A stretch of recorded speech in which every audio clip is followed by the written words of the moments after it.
زخمی ہوئے، شہید ہوئے، اور بے شمار لوگ ابھی بھی 5 سے 7 ہزار، یہ مختلف جگہ پہ جو گورنمنٹ کہتی رہی ہے مختلف ہائی کورٹس کو، آج تک بھی لوگ غائب ہیں. اور یہ مطالبات اگر پورے نہیں ہوتے تو پھر یہ بے معنی تھا اور لایعنی تھا. میں تو پہلے دن سے ان مذاکرات کا مخالف تھا. ہم ان کو لیجیٹمیسی نہیں دیتے، لیکن اب جو فیصلہ کیا گیا ہے تحریک انصاف کی طرف سے وہ اس لیے کیا گیا ہے کہ جو چول ماری ہے شہباز شریف نے اور شو بازی کی ہے جو فارم 47 والے وزیر اعظم نے، وہ یہ ہے کہ جو قاتل ہیں، جو حکومت قاتل ہے، جو نظام قاتل ہے، اس کے ساتھ بیٹھنے کے لیے وہ کہتا ہے کہ پارلیمنٹ کے اندر اس پہ گفتگو کی جائے. یہ وہی طریقہ ہے جو انہوں نے سبزہ دار کیس کا سانحہ دبانے کے لیے اختیار کیا تھا. یہ وہی طریقہ ہے جو انہوں نے ماڈل ٹاؤن 1 اور 2 کو دبانے کے لیے اختیار کیا گیا تھا. اس لیے ہم اس کو مسترد کرتے ہیں. ان کے ساتھ کوئی مذاکرات نہیں ہیں، اور پاکستان کے سب سے بڑی عدالت میں کھڑے ہو کے جو ہمارا کانسٹیٹیوشنل بینچ ہے، میں ان سے گزارش کرنا چاہتا ہوں کہ پاکستان میں شہری آزادیوں کے لیے آپ اس بات کا سو موٹو نوٹس لیں under article 184(3) of the constitution کہ کیوں ایک پارٹی کو پرامن مظاہرہ، پرامن جلسہ، پرامن جلوس، پرامن احتجاج کرنے کی اجازت نہیں ہے. صرف ایک پارٹی کو، وہ پاکستان تحریک انصاف ہے. دوسرا یہ ہے کہ میں نے جو کل خط آیا ہے جناب چیف جسٹس صاحب کی خدمت میں، پاکستان تحریک انصاف کے چیئرمین، اس کے حوالے سے میں 2 باتیں اور اضافی عرض کرنا چاہتا ہوں جناب چیف جسٹس صاحب کی توجہ کے لیے. پہلی بات یہ ہے کہ 5 وزرائے اعظم، 2 صدر مملکت، 1 آرمی چیف، 1 نیول چیف، ان سب کے ٹرائل کھلی عدالتوں میں ہوئے ہیں جہاں عام لوگوں کے ٹرائل ہوتے ہیں. جو آپ میں سے لوگ جاتے ہیں ان کو پتا ہے کہ پنجرے کے اندر ٹرائل ہو رہا ہے. وہ صحافی ایک اور ڈربے میں بند کیے جاتے ہیں، باقاعدہ ڈربہ بنا ہوا ہے، اس میں بند کیے جاتے ہیں، اور پھر کہا جاتا ہے یہ آزادانہ ٹرائل ہے. عمران خان کو جوڈیشل کمپلیکس کی عدالت میں پیش کیا جائے، اسلام آباد ہائی کورٹ میں پیش کیا جائے.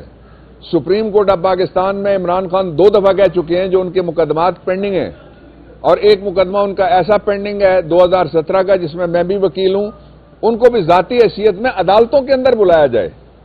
یعنی اگر عدالت بھی محفوظ جگہ نہیں ہے تو پھر اس ملک کا اللہ حافظ ہے. جوڈیشل کمپلیکس بھی محفوظ جگہ نہیں ہے تو اس ملک کا اللہ حافظ ہے.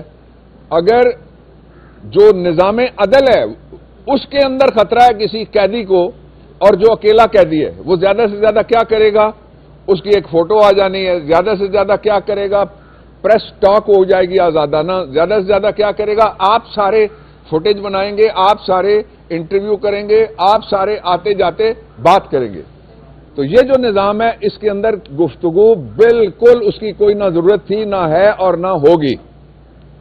تیسری جو امپورٹنٹ بات ہے میں آپ کے سامنے رکھنا چاہتا ہوں وہ یہ ہے کہ پاکستان میں بڑے شدید سنگین حالات ہیں. ہمارا جو مغربی بارڈر ہے اس کے اوپر، اور اس بارڈر کے اوپر توجہ دینے کی بجائے آپ کے پیسے، آپ کے وسائل، آپ کی ریاست، آپ کے ادارے سارے وہ عمران خان کے خلاف جھونک دیے گئے.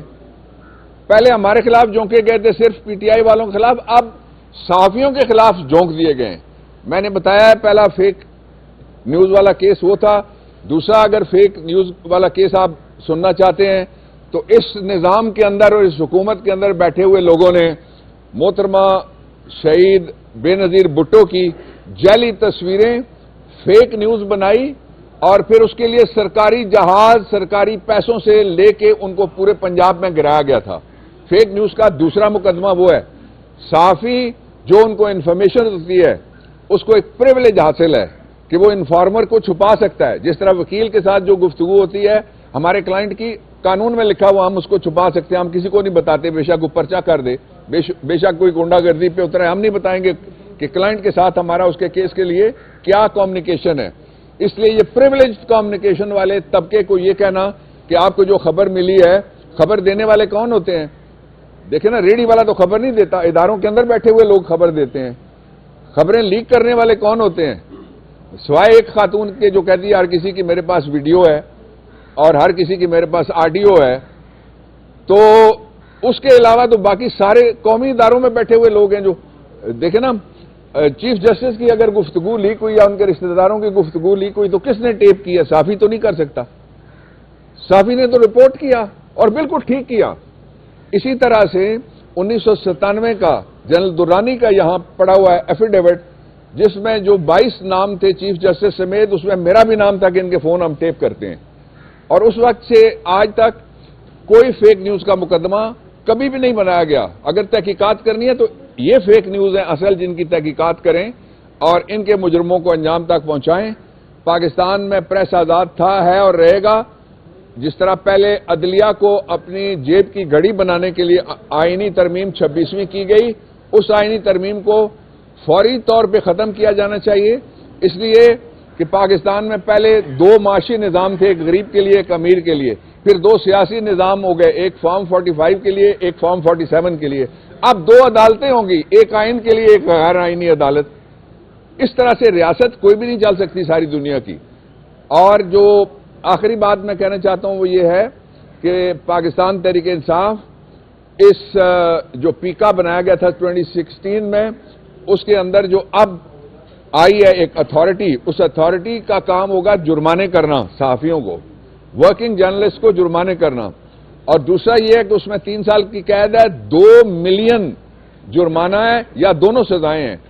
تو یہ سزائیں وہ ہیں جو اس سے پہلے صرف نازی جرمنی میں ہٹلر کے گوئبلز نے، اور یہ جو پاکستان کا گوئبلز ہے اس نے بھی بڑی سپورٹ کی ہے اس کی. ان کو شرم آنی چاہیے.